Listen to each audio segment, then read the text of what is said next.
சிம்ம ராசி அன்பர்களே, இந்த வருடம் குருவானவர் மேசராசியை விட்டு ரிஷப ராசிக்கு மே 1ஆம் தேதி மாலை சுமார் 5 மணி அளவிலே இடம்பெயர்ந்து செல்கிறார். மனதில் நினைத்ததை மறுகணமே அரங்கேற்ற வைக்கக்கூடிய எண்ணங்களுக்கு அதிபதியான சிம்மராசி அன்பர்களே, எந்த செயலையும் தலைமையேற்று வழி நடத்தக்கூடிய நாயகர்களே, எத்தனை பேரிடர் வந்தபோதும் சிங்கமென புறப்பட்டு செயல் நடத்தக்கூடிய அசகாய சூரர்களே, தாங்கள் சொல்லும் சொற்களிலெல்லாம் வெல்லும் சொற்களாக மாறுகின்ற அதிர்ஷ்டம் உள்ளவர்கள்தான் நீங்கள்.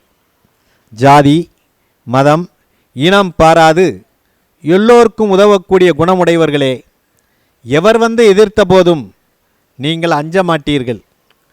தாங்கள் செல்கின்ற போது கூப்பிட்டு பேசுபவர்களாக இல்லாமல் கும்பிட்டு பேசுபவர்களாக இருப்பீர்கள். தாங்கள் கட்சி பொறுப்பில் இருந்தாலும் கடைநிலை பொறுப்பில் இருந்தாலும் உச்சத்தின் எல்லையில் இருப்பவர்கள்தான் இந்த சிம்ம ராசிக்காரர்கள். இந்த சிம்ம ராசிக்கு இதுவரையில் 9ஆம் இடத்திலே இருந்து வந்த குருவானவர் 10ஆம் இடத்துக்கு வருகிறார். 10லே குரு வர பதவியில் மாற்றம் வரும் என்றாலும் கவனத்தோடு செயல்பட்டால் உங்களுக்கு வெற்றி நமதே. தத்தளிக்கும் நிலை வந்தாலும் தனத்தோடு புகழும் கூடும். யாரும் கையெழுத்து போட வேண்டிய அவசியம் இல்லை. ஜாமீன் கையெழுத்து போட்டு விடாதீர்கள். சொந்த பந்தம் உங்களை பாராட்டும். இரவு நேர பயணத்தை நீங்கள் தவிர்த்து கொள்ள வேண்டும். வீடு வாகனம் படிப்பிற்காக தாயாருக்காக செலவுகள் ஏற்படும். செலவிற்கு குறைவிராது. பிரிந்தவர்கள் கூடிடுவார்கள். தொழிலில் வியாபாரத்தில் நீங்கள் அகலக்கால் வைக்கக்கூடாது. சனி பகவான் 7ஆம் இடத்திலே வருவதனால கண்டகச்சனி. லாபம் வந்தபோதும் விரயமும் கூட துணையாக வருவதில் மாற்றமில்லை. சூழும் பகை விலகவும் துணிவோடு செயல்பட்டால் நாளும் பொழுதும் நல்லதே நடக்கும். தம்பதியரிடையே அடிக்கடி கருத்து வேறுபாடுகள் ஏற்பட்டு ஏன் பிரிவினைகள் கூட வந்து மாறலாம். கூட்டுத் தொழிலிலே கவனம் தேவை. வாகன வேகத்தினை நீங்கள் குறைத்து கொண்டு பயணங்கள் செய்வது நல்லது. உங்களுக்கு எப்போது பார்த்தாலும் பதட்டங்கள் இருந்து கொண்டே இருக்கும். அதே மாதிரி தெரியாதவர்களை வீட்டிலே நீங்கள் அனுமதிக்க கூடாது. கூடா நட்பினால் பெரிய பெரிய பிரச்சனைகளெல்லாம் வரக்கூடிய வாய்ப்புகள் உண்டு. பெரிய முதலீடுகள் எதுவும் நீங்கள் செய்யாதீர்கள்.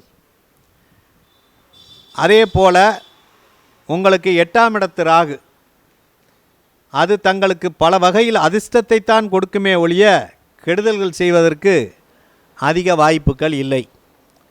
தொலை தூரத்திலிருந்து நல்ல செய்திகளெல்லாம் உங்களை தேடி வரும். மன அழுத்தத்தினாலும் தேர ஆரோக்கியம் கெடுவதற்கு வாய்ப்பு இருப்பதனால் தேவையில்லாமல் கவலைப்படாதீர்கள்.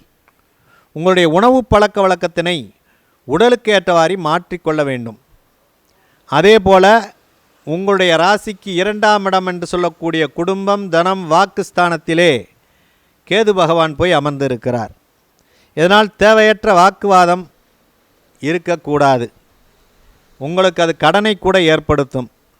குருவின் பார்வையை கேதுவிற்கு கிடைப்பதால் அதிக பாதிப்பு ஏற்படாது. தனம் பணவிரவணை கொடுப்பதோடு இரகசியமாக வெளியில் சொல்ல முடியாத வருமானங்களையும் உங்களுக்கு கொடுக்கக்கூடிய யோகம் கிட்டும். லஞ்ச லாவண்ய விஷயங்களில் சற்று கவனமாக இருக்க வேண்டும். மனம் ஆகாதவர்களுக்கு பெண்கள் விஷயத்தில் கவனமாக இருக்கக்கூடிய ஒரு வாய்ப்பு வேண்டும். அப்படி கவனம் தவறினால் பிரச்சனை வரும்.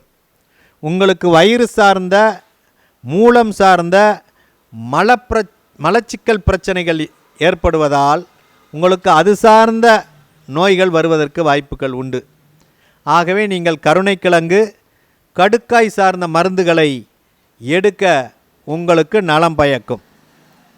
திட்டையில் இருக்கக்கூடிய குரு வழிபாடு, குரு பகவான் வழிபாடு செய்ய மிகச் சிறப்பு. உங்களை பொறுத்தளவில் 7ஆம் இடத்துல சனி இருப்பதால் முடிந்தால் ஒரு தடவை குச்சனூருக்கு சென்று வந்தால் இந்த குருப்பெயர்ச்சி உங்களுக்கு நலம் பயக்கும் என்று கூறி முடிக்கிறேன். நன்றி, வணக்கம்.